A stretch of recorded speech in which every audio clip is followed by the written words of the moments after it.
I'm about to offer you a choice. Here's the blue pill. Continue seeing the NBA as a league run by executives and coaches, where players are simply high-priced talents following playbooks, where trades, drafts, and coaching changes happen because men in suits decide they should.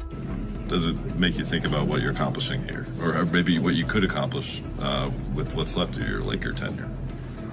You said that like I'm about to... No, I mean, check your phone. There's no way we can make up for AD's absence. There's no way, especially defensively, offensively. He's our best player, so we all have to figure out how we can do a little bit more, give a little bit more, and I think tonight we did that. Take the red pill. Discover the NBA's invisible strings of control, where superstars force trades without ever making demands. Every other night of the year. Where franchise players change teams through silent pressure, and where championships are even decided years in advance through conversations you'll never hear. If you chose a red pill, you won't just understand why teams make these irrational decisions. You'll recognize the manipulation happening in real time, sometimes years before other fans catch on. This isn't about exposing villains, it's about seeing the invisible strings that control the entire league, pulled by the very players you thought were just part of the game. The choice is yours. But I'm gonna warn you, once you see the game behind the game, it'll change how you see the game forever. Don't forget to leave a like and subscribe if you rock with this type of content. The moment everything changed wasn't on the basketball court.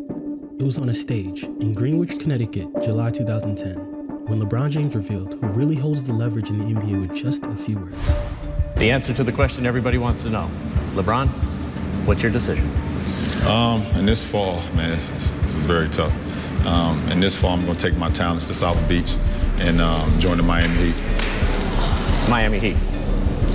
That was the conclusion you woke up with this morning. That was the conclusion I woke up with this morning.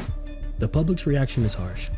He's called selfish, disloyal, a narcissist. What most fans don't realize is that this moment, despite his public perception, represented the first major public flex of the modern player empowerment era. But what the decision doesn't show you is that the real power of player manipulation extends far beyond public announcements. Consider Kawhi Leonard. In 2018, the Spurs franchise cornerstone simply disappeared. No public trade demands, no social media rants, just silence. Devastating, strategic silence.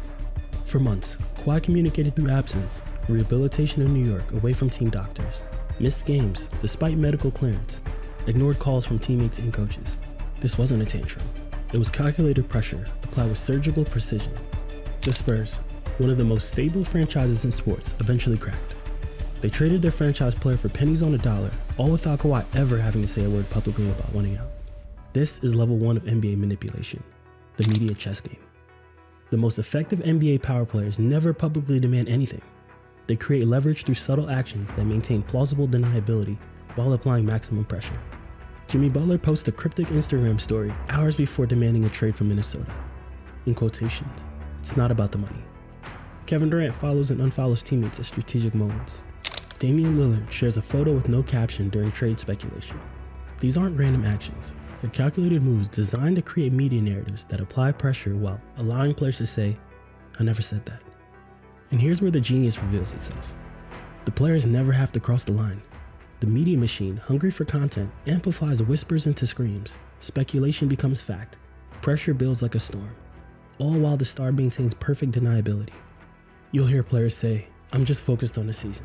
I trust our front office to make the right decisions. I haven't thought about free agency yet." These aren't casual comments. They're calculated chess moves where pawns fall without even touching the board. The media chess game is just what players want you to notice.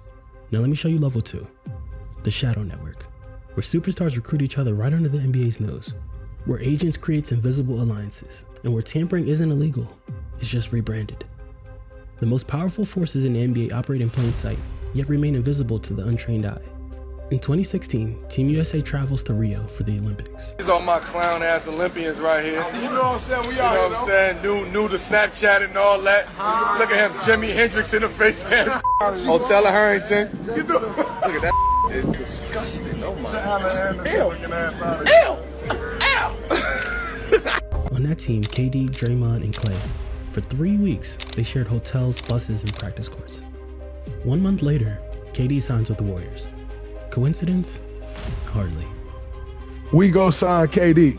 What's your reaction to that, T. Lou, when you see that? It's over.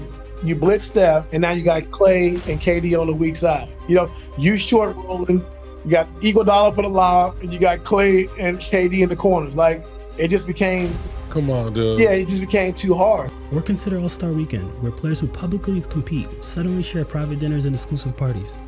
The seeds of the next 3 years of the NBA movement are planted during these quote-unquote casual interactions. And at the center of this web sits the power brokers.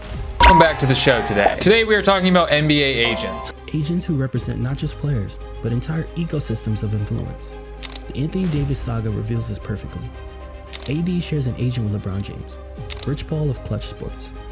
When AD suddenly demands a trade specifically to the Lakers, is anyone really surprised? When he makes that call to you, are you want to recruit him and try to convince him? Absolutely. I feel like we complement each other. We've done something special together. Good thing about it, I'm going to be with him all summer. So have a lot of conversations and things like that, but he know how I feel about him. He's been in this position a couple times to make these type of decisions, and if he kind of asks my opinion or whenever we talk about it, I'm obviously gonna try to recruit him back. But ultimately, he's old enough where he's gonna make a decision, whatever is best for him and his family, knowing that his time is limited in this league. His goal is obviously to win. I feel like we can do that here, but ultimately it's how he feel and what he decides. This isn't conspiracy. This is business. The business of leverage. Think about it this way. In a world where your legacy is measured in championships, where your prime athletic years are painfully finite, where the difference between winning and losing often comes down to who stand beside you. When we win, we feel like we can keep going, right? You look at the team that wins and it's like, they'll play another game. The Super Bowl winners, you imagine they're jumping up and down and they could probably play another Super Bowl. Losing, we know, can drop things like testosterone and dopamine for some period of time. Wouldn't you do everything in your power to control this outcome? The question isn't whether manipulation happens. The question is, who's sophisticated enough to do it right? This represents the ultimate form of player power, organizational infiltration. It begins with contract structure. When LeBron James returned to Cleveland in 2014, St. Vincent, St. Mary High School, in Akron, Ohio, number 23, LeBron James. he signed a series of one-year deals with player options. This isn't about maximizing money, it's about maximizing control. Every decision the front office makes happens under the shadow of his potential departure.